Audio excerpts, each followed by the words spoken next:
Hi friends, welcome to my channel tele online class. आज की video में मैं आपको कॉन्ट्रा पेमेंट और रिसिप्ट वाउचर बताऊंगी एंड उससे रिलेटेड कुछ एंट्रीज हम लोग करके देखेंगे। तो बिल्कुल स्टार्टिंग से मैंने ये टेली प्राइम का कोर्स स्टार्ट किया है और लेटेस्ट वर्जन 5.0 पे हम लोग करेंगे। एंड जितनी भी एडवांस चीजें हैं वो मैं इस कोर्स में लेते हुए करूंगी।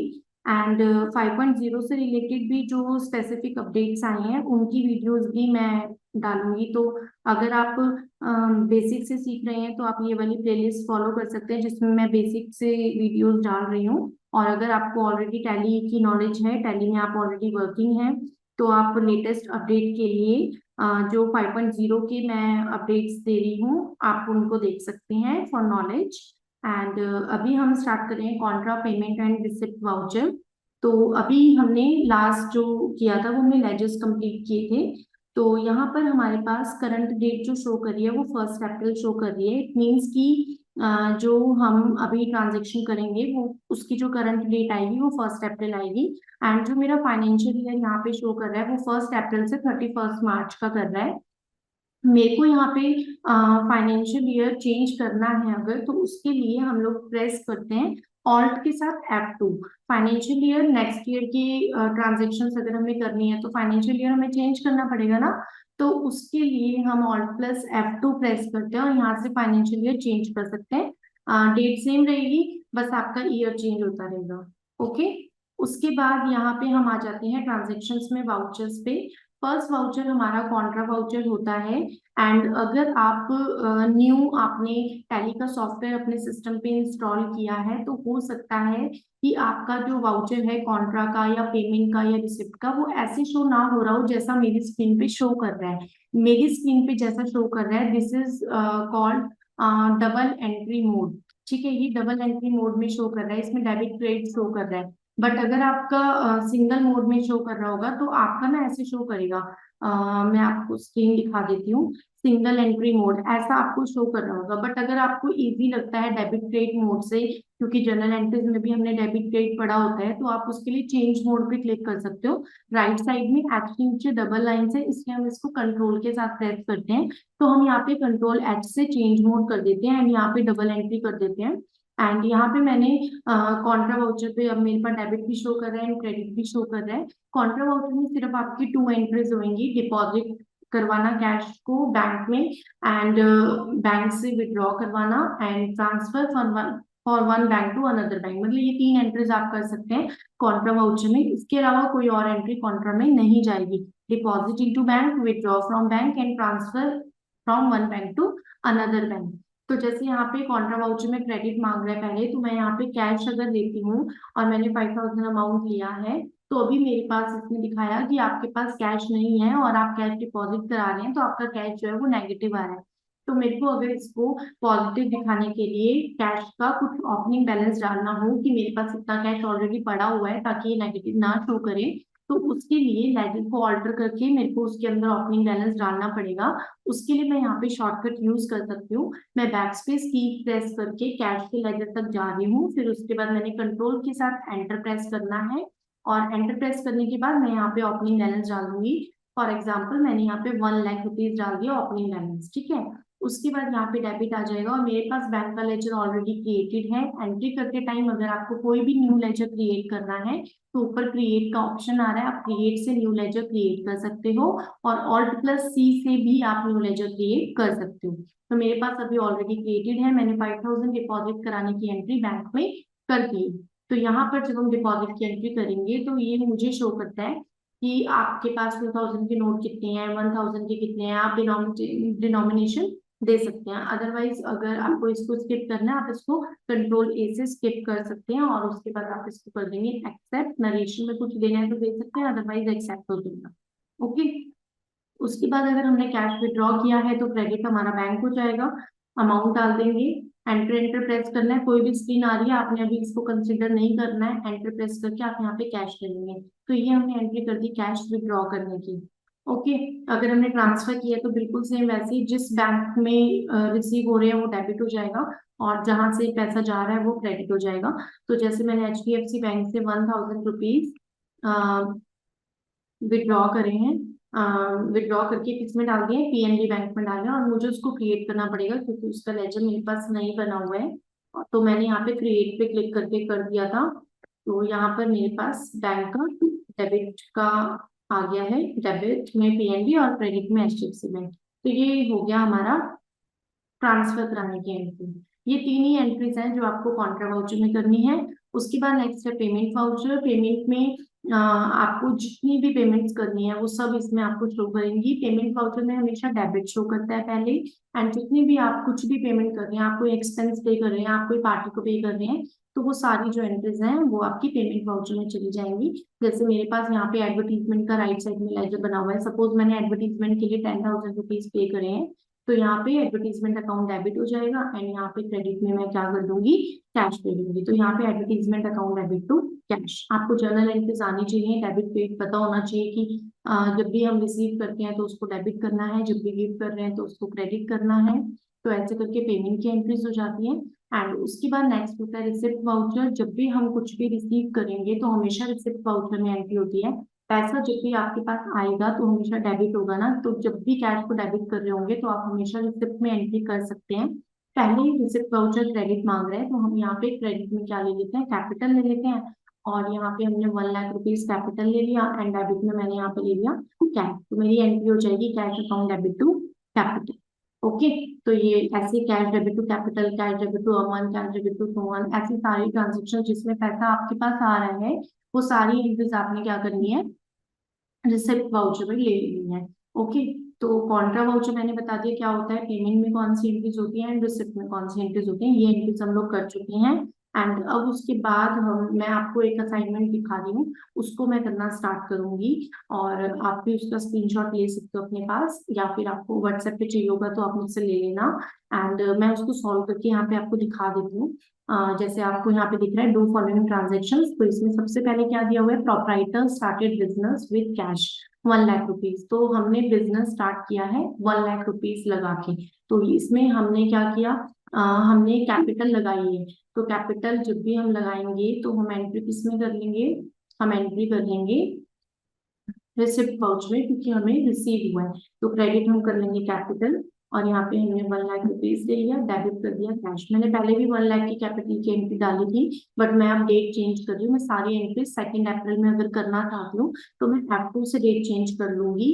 आप एजुकेशन मोड पे होंगे तो आपको ध्यान रखना है कि आप तीन ही डेट की एंट्री डाल सकते हैं, फर्स्ट, सेकेंड और 31st। बट मैं किसी भी डेट की ले लूंगी एंट्री। तो अभी मैं सारी एंट्रीज वैसे 2 अप्रैल में करती हूँ। तो ये कैपिटल मैंने ले लिया है। उसके बाद नेक्स्ट एंट्री जो है हमारी, वो कौन सी एंट्री है, डिपॉजिटेड कैश इनटू बैंक। तो ये वाली एंट्री मैंने आपको बता दी है। अगर हम डिपॉजिट करेंगे तो हम एंट्री किस में करेंगे, कॉन्ट्रा वाउचर में करेंगे। बैंक में हमने डिपॉजिट किया है, एसबीआई बैंक में किया है, एचडीएफसी बैंक, जो भी आप ले सकते हैं। और एचडीएफसी बैंक में अगर आपने किया है तो यहाँ पे आपने कितना अमाउंट किया है, 2,000 रुपीज आपने किया है। तो यहाँ पे हम 2,000 अमाउंट डाल देंगे। डिपॉजिट किया है तो क्रेडिट में यहाँ पे क्या ले लेंगे, कैश ले लेंगे, और डेबिट में यहाँ पे बैंक ले लेंगे। तो ये एंट्री हो जाएगी हमारी डिपॉजिट होने की। डेनोमिनेशन स्कीम को आप कंट्रोलिंग से स्किप कर सकते हैं। और यहाँ पे हमारी एंट्री हो जाएगी बैंक में डिपॉजिट कराने की।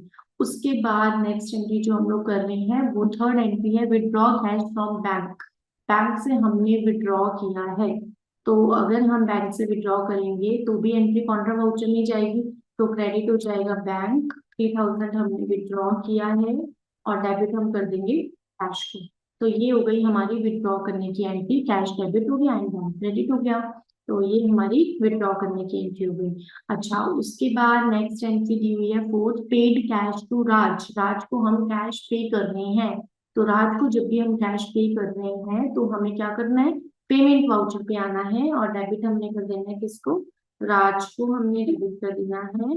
राज हमारा आ जाएगा सन्ड्री क्रेडिटर्स के अंदर। और राज को जब भी हम पे करेंगे सन्ड्री क्रेडिटर्स में लेंगे, तो इसको हम ले लेंगे, एंटर करके हम अमाउंट डाल देंगे यहाँ पे। हमने राज को जो अमाउंट पे किया है वो हमने किया है 5,000 रुपीज। तो ये हमने ले लिया, राज को कैश पे करने की एंट्री, राज टू कैश, ये मेरी एंट्री हो गई है। उसके बाद नेक्स्ट एंट्री हम लोग कर रहे हैं, नेक्स्ट जो एंट्री है वो कौन सी एंट्री है, रिसीव कैश फ्रॉम अंश। अंश से हमें कैश रिसीव हुआ है 4,000 रुपीज। अंश से कैश रिसीव हुआ है, तो आपको वाउचर ना इमीडिएटली चेंज करना है। अंश से आपको कैश रिसीव हुआ है तो अंश तो पहले क्रेडिट ही हो जाएगा, तो हम यहाँ पे ले लेंगे अंश। अंश को हमने ले लिया यहाँ पे अंडर सन्ड्री डेटर्स, क्योंकि हमें रिसीव हो रहा है और 4,000 अमाउंट हमने ले लिया यहाँ पे, एंड डेबिट में कर दिया कैश। तो अंश से हमें कैश रिसीव होने की एंट्री हो गई है। तो वाउचर आपको साथ के साथ चेंज करते रहने हैं, अदरवाइज आप सारी एंट्री एक ही में डालते चले जाओगे। उसके बाद नेक्स्ट होता है proprietor withdraw cash from office for personal use. मालिक ने पर्सनल यूज के लिए विड्रॉ किया है ऑफिस से, तो इसको हम ड्राइंग्स कंसीडर करते हैं। जब भी ऑनर पर्सनल यूज के लिए विड्रॉ करता है तो ड्राइंग्स के लिए हम लोग अमाउंट डाल देंगे जितना भी विड्रॉ किया है, और ऑफिस से विड्रॉ किया तो कैश आ जाएगा, तो drawings account debit to cash entry हमारी बन जाएगी। तो ऐसे करके हमने इसको एंट्री कर लिया है। एंड उसके बाद नेक्स्ट एंट्री हम कर रहे हैं यहाँ पे ड्राइंग्स टू कैश के बाद पेड सैलरी बाय चेक। हमने चेक पे किया है 10,000 रुपीज का, सैलरी का चेक पे किया है, तो सैलरी का लेजर क्रिएट भी नहीं है, तो वो हम यहाँ पे क्रिएट कर लेते हैं। सैलरी हमारे लिए क्या होता है, एक्सपेंस होता है, इनडायरेक्ट एक्सपेंस हम ले लेंगे। और ये हमने 10,000 डाल दिया salary account debit to cash, तो ये मेरी एंट्री हो जाएगी salary account debit to cash. या फिर अगर आपने चेक से पेमेंट करी है तो आप इसको बैंक लेते हैं, चेक से ही पेमेंट की हुई है तो आप इसमें बैंक ही ले लेना। ओके, तो ये हमारी एंट्री हो गई सैलरी की बैंक। अच्छा, उसके बाद नेक्स्ट एंट्री हमारी कौन सी है, नेक्स्ट है bank charges deducted by bank. Bank ने बैंक चार्जेस काटे हैं, तो बैंक चार्जेस जब भी कटते हैं तो वो हमारे लिए एक्सपेंस ही होते हैं, तो हम बैंक चार्जेस को किस में बना लेंगे, पेमेंट में बना लेंगे। 200 रुपीज बैंक ने बैंक चार्जेस काटे हैं, तो वो यहाँ पे आ जाएगा bank charges account debit to bank. तो क्रेडिट हम कर देंगे यहाँ पे बैंक को और इसको कर देंगे एक्सेप्ट, तो bank charges to bank entry हमारी बन जाएगी। उसके बाद नेक्स्ट एंट्री हमने करी है check receive from Rohan and deposited into bank. हमें रोहन से चेक मिला है और हमने बैंक में डिपॉजिट करा दिया है, तो जब भी हमें चेक रिसीव होगा और बैंक में जाएगा तो हम उसको रिसिप्ट वाउचर में ही करेंगे। रोहन से चेक मिला है तो रोहन का पहले लेजर बना रही हूँ और सन्ड्री डेटर्स ले रही हूँ, क्योंकि पैसा तो मेरे पास आ ही रहा है। तो रोहन से चेक रिसीव होने की एंट्री डाल दी, 4,000 की डाल दी, एंड यहाँ पे मैंने बैंक ले लिया। तो ऐसे करके आपने एंट्री इसमें करनी होती है तीनों वाउचर को यूज करते हुए। ओके, एंड उसके बाद हम कर रहे हैं यहाँ पे चेक रिसीव हो गया, interest charge by bank. Interest charge किया है बैंक ने, इंटरेस्ट चार्ज किया है तो मतलब डिडक्टिव हुआ है ना, तो पेमेंट में एंट्री कर देंगे इंटरेस्ट डेबिट, इंटरेस्ट हो जाएगा हमारा अंडर इनडायरेक्ट एक्सपेंसेस, क्योंकि चार्ज हुआ है तो जो भी अमाउंट हुआ है वो अमाउंट ले लेते हैं, और बैंक ने किया है तो बैंक का नाम तो आपको लेना ही पड़ेगा, ये हमने लिया interest to bank. Okay, and उसके बाद नेक्स्ट एंट्री में हमने क्या किया है, कमीशन हमें रिसीव हुई है कैश में, कमीशन रिसीव हुई है, तो हम क्या करेंगे यहाँ पे, कमीशन रिसीव हुई है तो हम यहाँ पे रिसिप्ट में एंट्री करेंगे, क्योंकि कमीशन रिसीव हमारे लिए इनकम है, और यहाँ पे हम कमीशन रिसीव का लेजर बना लेते हैं अगर बना नहीं हुआ तो, और अगर बना हुआ है तो नीड नहीं होगी ना, तो हम यहाँ पे बना लेते हैं commission receive under indirect income. Income है मेरे लिए, तो कमीशन रिसीव हुई है 2,000, डेबिट कर दिया है कैश, अगर कैश रिसीव हुई है, और अगर चेक से रिसीव हुई है तो बैंक ही आ जाएगा। ओके, उसके बाद नेक्स्ट एंट्री है मेरी second last entry, purchase goods for cash. हमने गुड्स परचेज करे हैं कैश के लिए। इस एंट्री को वैसे तो हम परचेज वाउचर में भी कर सकते हैं, बट कैश जा रहा है तो इसको पेमेंट में भी कर सकते हैं। परचेज तो मैंने अभी आपको बताया नहीं है ना, तो इसलिए मैं अभी नहीं करवा रही हूँ, मैं पेमेंट में बता रही हूँ, और अभी हम स्टॉक भी मेंटेन नहीं करेंगे, तो मैं स्टॉक को यहाँ पे स्किप करके सिंपल अमाउंट ही डाल रही हूँ। ओके, तो मैंने परचेज टू कैश एंट्री डाल दी, देखिए purchase account debit to cash, ये एंट्री डाल दी।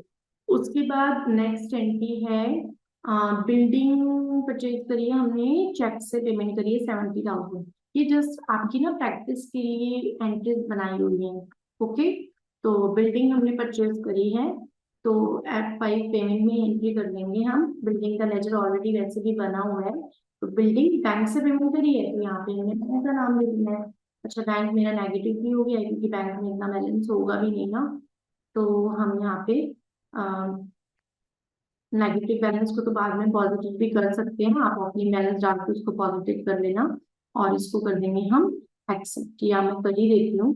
यहाँ पे 50,000 मैंने डाला था ना, इसको मैं ज्यादा डाल देती हूँ। ओके, तो ये मेरा पॉजिटिव भी हो गया, और बिल्डिंग टू बैंक की मैंने एंट्री भी कर दी। ओके, तो मैंने Contra payment and receipt voucher की एंट्रीज आपको बता दी हैं, आपको एंट्री सॉल्व करके दिखा दी हैं। आप और ज्यादा से ज्यादा प्रैक्टिस करना, आपको एंट्रीज डालनी आ जाएंगी। एंड नेक्स्ट वीडियो में मैं journal, sale, purchase, debit note, credit note, ये सारी एंट्रीज को कवर कर दूंगी। बिना स्टॉक के सेल परचेज अभी हम बिना स्टॉक के ही लेंगे, क्योंकि स्टॉक का तो फिर अलग से प्रोसेस होगा ना, तो वो मुझे अलग से बताना पड़ेगा। तो जर्नल, सेल, परचेज और डेबिट नोट और क्रेडिट नोट, जिसमें सेल परचेज विदाउट स्टॉक होगा, ये वाला सारा जो टाइप है, पूरा जो पार्ट है, वो मैं कंप्लीट करवा दूंगी नेक्स्ट वीडियो में। ओके, तब तक के लिए आप इतना कीजिएगा, एंड कोई भी डाउट होता है तो आप मुझसे पूछ सकते हैं। And thank you, thank you so much for watching this video.